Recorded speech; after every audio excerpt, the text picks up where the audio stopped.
함께 묵상할 말씀은 마태복음 13장 31절에서 52절, 31절에서 52절입니다. 또 비유를 들어 이르되 천국은 마치 사람이 자기 밭에 갖다 심은 겨자씨 하늘 같으니 이는 모든 씨보다 작은 것이로되 자란 후에는 풀보다 커서 나무가 되매 공중의 새들이 와서 그 가지에 깃들으니라. 또 비유로 말씀하시되 천국은 마치 여자가 가로 서말 속에 갖다 넣은 전부 부풀게 한 누룩과 같으니라. 예수께서 이 모든 것을 무리에게 비유로 말씀하시고 비유가 아니면 아무것도 말씀하지 아니하셨으니 이는 선지자를 통하여 말씀하신 바 내가 입을 열어 비유로 말하고 창세부터 감추인 것을 드러내리라 함을 이루려 하심이라. 이에 예수께서 무리를 떠나사 집에 들어가시니 제자들이 나와 이르되 밭의 가라지의 비유를 우리에게 설명하여 주소서. 대답하여 이르시되 좋은 씨를 뿌리는 이는 인자요 밭은 세상이요 좋은 씨는 천국의 아들들이요 가라지는 악한 자들의 아들이요. 가라지를 뿌리는 원수는 마귀요 추수 때는 세상 끝이요 추수꾼은 천사들이니 그런즉 가라지를 거두어 불에 사르는 것 같이 세상 끝에도 그러하리라. 인자가 그 천사들을 보내리니 그들이 그 나라에서 모든 넘어지게 하는 것과 또 불법을 행하는 자들을 거두어내어 풀무불에 던져 넣으리니 거기서 울며 이를 갈게 되리라. 그때 의인들은 자기 아버지 나라에서 해와 같이 빛나리라. 귀 있는 자는 들으라.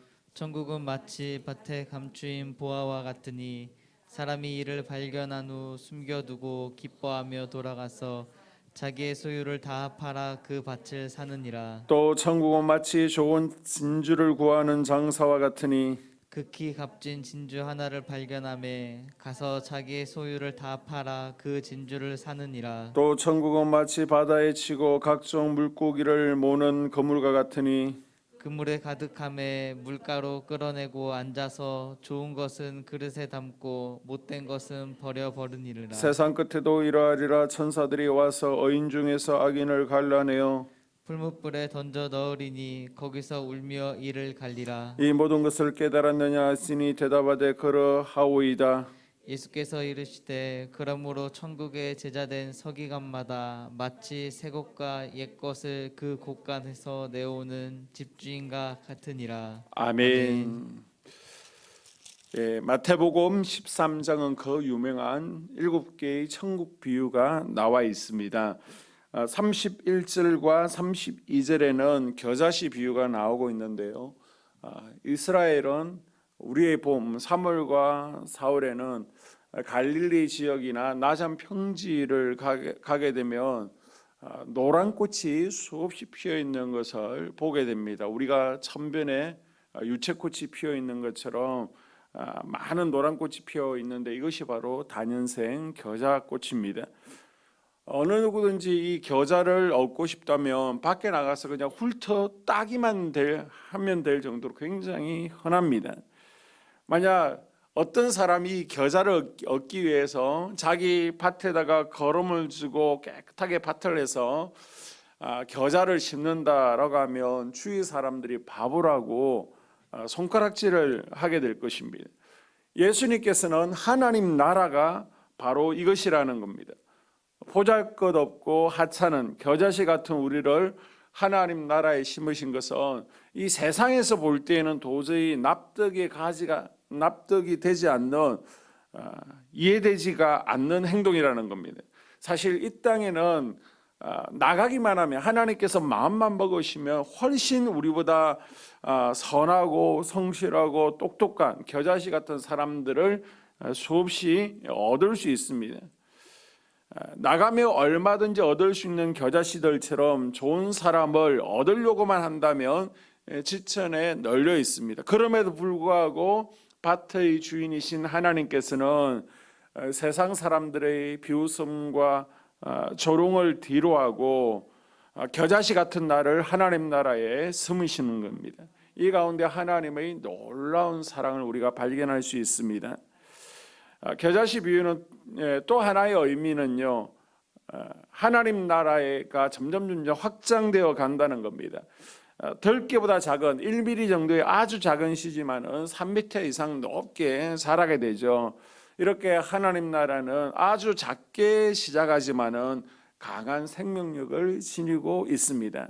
그래서 예수님의 12제자에서 시작한 이 하나님 나라가 지금은 전 세계적으로 퍼져 있습니다. 이렇게 크게 자라 모든 인류를 구원할 복음이라는 것을 예수님께서 말씀해 주고 있는 것입니다. 그리고 33절에서 35절을 보게 되면 예수님의 누룩 비유가 나오고 있습니다. 지금은 우리가 발효시키려면 이스트가 있잖아요. 넣으면 금방 잘 발효가 되지만은 고대의 누룩은 빵을 만들어 먹고 나서 남은 빵 부스러기를 햇빛에 잘 말리고 보관했다가 이것을 다음에 이제 또 빵을 만들 때 넣어서 누룩으로 사용하게 됩니다. 그럼 효과가 떨어지게 되겠죠. 우리도 요구르트를 만들 때 비율이 잘 맞아야만 어느 정도 들어가야 발효가 잘 되는 것처럼 이 빵가루 누룩도 좀 효능이 있고 여유가 있어야 발효가 잘 되어지는데 이 발효가 잘 되지 않는 빵가루를 가루 서말이나 되는 곳에 넣고 발효가 되기를 기다린다는 것은 이거는 바보와 같은 행동입니다. 자, 예수님께서는 하나님 나라가 바로 이렇다는 겁니다. 하나님의 행하심, 하나님 나라의 성격은 우리 일반인들이 생각할 때는 도저히 이해도 되지 않고 납득이 되지 않습니다. 이것은요, 이 앞의 겨자씨와 같은 맥락입니다. 누구도 겨자씨를 자기 밭에 심지 않는 것처럼 누구도 가루 서말에다가 이만큼 빵가루를 넣지 않는다는 겁니다. 왜요? 발효가 되지 않는 것을 누구나 다 잘 알고 있기 때문에 하나님께서는 이런 어떻게 보면 바보와 같은 행동을 하신다는 겁니다. 하나님의 행동을 세상에서 볼 때는 어리석은 행동입니다. 그러나 그 나라에 들어갈 수 있도록 부름받은 우리의 입장에서 보게 되면 쉽게 변화되지 않는 우리를 그래도 변화되기 바라시고 원하시는 하나님의 행동에 너무나 감사할 뿐이죠. 그 하나님께 감사하는 이 아침이 될 수 있기를 바랍니다. 그리고 44절에서 46절을 보게 되면 감추인 보아와 진주 비유가 나와 있습니다. 밭에서 일하던 농부가 쟁기질을 하고 있는데 뭔가 쟁기 밑에 쨍강 하면서 걸리는 거예요. 그래서 땅을 파보았더니 보물 상자가 있습니다. 은행이 없던 그 당시에는 소중한 것이 있으면 자기 밭에다가 감추는 것이 관습이었습니다. 그래서 농부는 자기의 소유를 다 팔아서 그 보물이 묻혀 있는 밭 전체를 사게 됩니다. 예수님께서는 감추인 보아 비유에서 이 감추인 밭, 보물이 감춰져 있는 밭을 천국이라고 말씀하시고 농부를 성도라고 말씀하십니다. 다 팔았다는 것은 어떤 대가를 다 지불하고서도 그 소유를 얻기로 결단했다는 것입니다. 예수님께서는 천국은 나의 전 재산, 나의 모든 것을 들여서 사드릴 만한 가치가 있다라고 말씀하십니다. 만일 우리가 아직도 예수님을 더 사랑하지 못한다면, 하나님을 더 사랑하지 못한다면 아직은 내게 더 중요한 뭔가가 있기 때문입니다. 자, 감추인 보아 비유 또 진주 비유는요, 천국을 사모하고 찾는 사람들이 천국을 살려면, 천국을 얻으려면 어떻게 해야 되는지를 가르쳐주고 있습니다. 발견한 복음을 내 것으로 누리기 위해서 어떤 대가를 지불하려는 갈망이 있어야 된다는 것입니다. 밭을 갈고 있는 사람이 보물을 발견한 것은 우연이었죠. 그런데 이제 진주 비유를 보게 되면 우연히 발견한 것이 아닙니다. 진주를 찾기 위해서 평생 동안 애쓰고 수고한 것입니다. 이 두 비유의 차이는 하나는 기대하지 않는 발견이었습니다. 또 하나는 내가 노력해서 얻었다는 것입니다. 어떻게 얻었든지 천국이 정말 소중한 나의 가치라면 다른 것들을 팔았어도 그 천국이라는 보물을 사는 결단이 우리에게 필요한 줄로 믿습니다.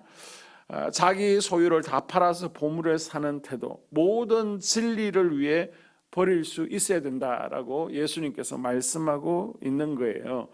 이 두 비유는 보화와 진주를 값을 지불하고 산다는데 서로 일치하고 있습니다. 예수님께서는 우리에게 천국의 가치를 깨닫고 모든 것을 포기해서라도 그것을 꼭 얻을 것을 우리에게 권고하고 있습니다.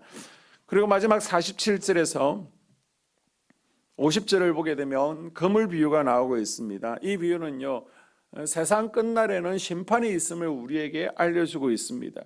어부가 그물을 던집니다. 그럼 그 그물 속에는 큰 물고기만 있는 것이 아니라 작은 물고기도 있고요, 먹지 못하는 물고기도 있습니다. 이제 계속해서 고기를 잡게 되죠. 그리고 나서 시간이 일정하게 지나게 되면 육지, 바닷가에 도착을 하게 됩니다. 그 순간 먹지 못하는 물고기, 작은 물고기들은 설이 됩니다.